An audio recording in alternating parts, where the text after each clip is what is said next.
I've just never had like a good holiday. I feel bad. It's like a slump of, oh my God, I feel like my life is going to end. Then coupled with the fact that the holidays, winter, and then all of those things are happening towards the end of the year.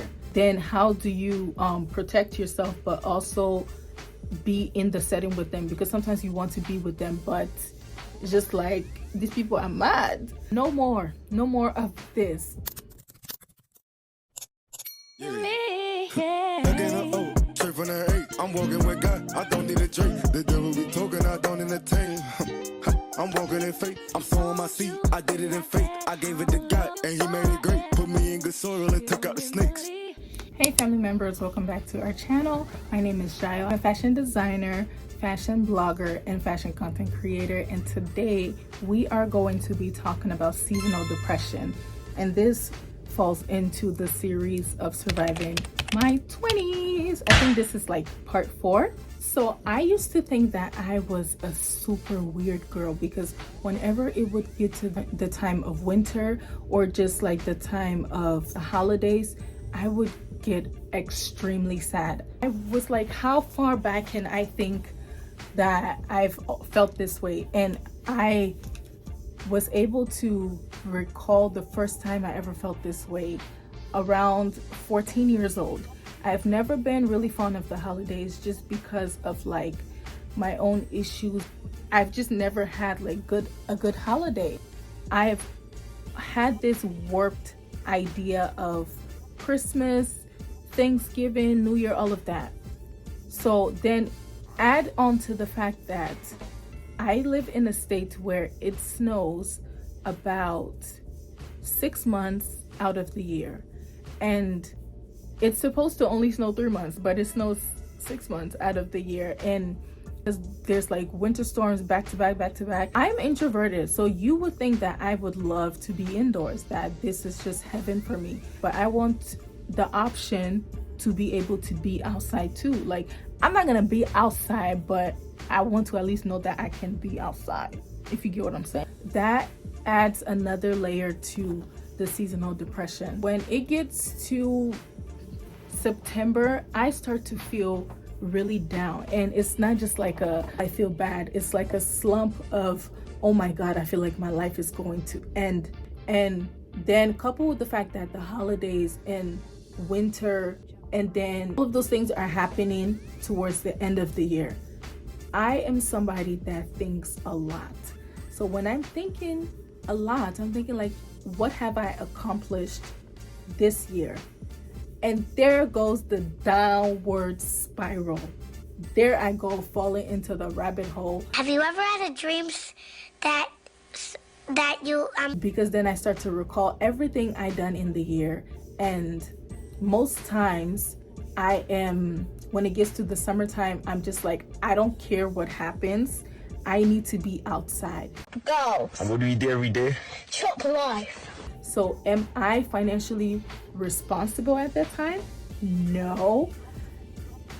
Do I recall the goals that I set before that time? Sometimes. Do I go through with the goals? Sometimes, but sometimes I don't. So in the case that I don't, I end up beating myself up towards the end of the year. And it's times 10 because, like I said, I'm dealing with the weather being gloomy. I'm dealing with the holidays just being not the best for me. And I'm also dealing with the fact that it's now the end of the year and I have no accomplishments, and everything that I set out to do did not turn out the way that I wanted it to. Oh my God. Hey God. I am not very big on change, and it's very hard for me to adapt. Not that I'm not able to like adapt to my surroundings or adapt to other people's situation, but when it comes to me and not being able to achieve the things that I want in life, I beat myself up, and I'm not able to conceptualize that, oh, I'm a human and I just made a mistake. No. So this year I told myself, no more of this. Here are 5 ways you can get over seasonal depression, and even if you cannot get over seasonal depression, just how to cope with seasonal depression. I'm getting to the place where I understand that these are the things I feel, but these are also the ways that I can help and assist to not feel those feelings. I'm just do it over and over till it works. Number 1 is to acknowledge your feelings.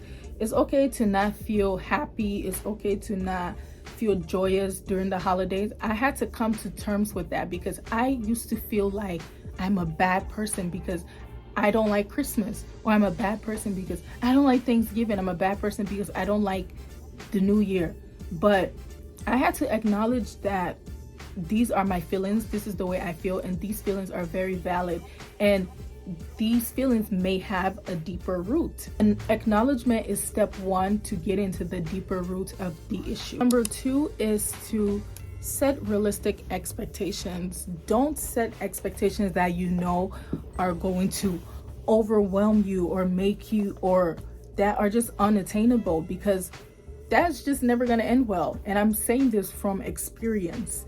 Set realistic expectations, expectations that you know are attainable and are not going to cause you a lot of stress. Expectations that if you do not accomplish them, you're not going to beat yourself up about it, and it's not going to be the end of the world. Number 3 is to create new traditions, and this is in relations to the holidays. If the current holidays traditions you have now make you feel bad and just not the best, consider creating new holiday traditions.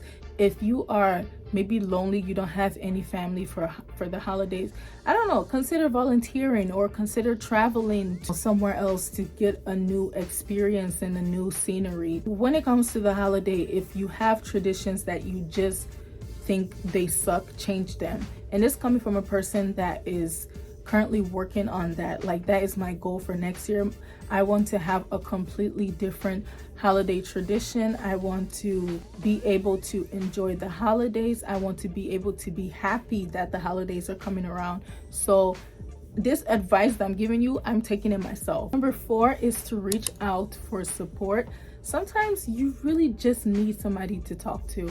And I said it in my previous videos, but you feel like you know it all. Like, you feel like it's your life. You got it. You got your degree and you know everything.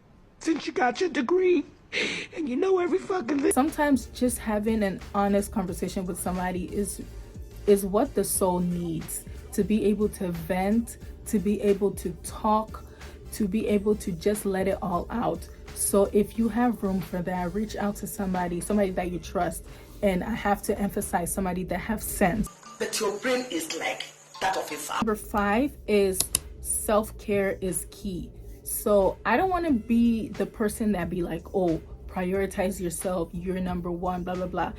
Take care of yourself. Whatever you feel makes you feel whole, makes you feel oneness with yourself, I want you to prioritize that thing. It could be reading a book, it could be taking yourself shopping, it could be going to get a pedicure, or it could be finally going to therapy, or it could be mending old relationships. Whatever you feel is going to put you in oneness with yourself and is going to make you whole as an individual, you need to prioritize that moving forward. That's the only way you're going to be able to be more in tune with yourself and be more happier with yourself. So I want to add 2 extra points to this. The first one is to set healthy boundaries. So when it comes to the holidays, most people stress about the holidays because they have to go back home to toxic family members.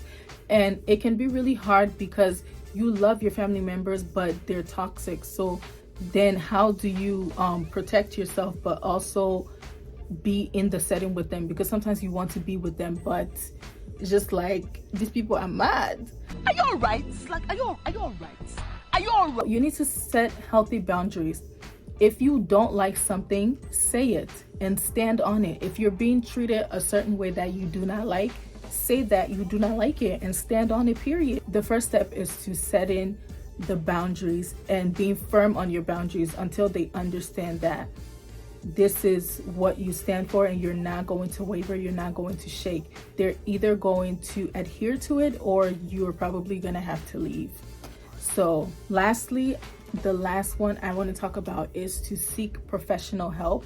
This time of the year is so hard for so many people, and I don't want to sound like a broken record, but now is the best time than ever to seek professional help, whether it be therapy or just whatever you're able to get a hold of at the time.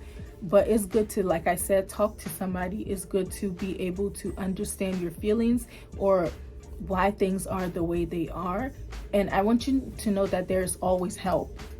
You don't have to do anything alone. There's always help. There's always, I've said it before and I'll say it again, there's always somebody for you. There's always a group for you. There is always a place for you. So you have reached the end of the video. Thank you so much for tuning in.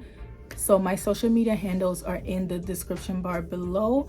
Leave a comment if you watched all the way through. Let me know what your thoughts are, and I will see you loves in our next video. Until then, I love you guys so much. Bye-bye. Oh, straight from the 8, I'm walking with God. I don't need a drink. The devil be talking, I don't entertain.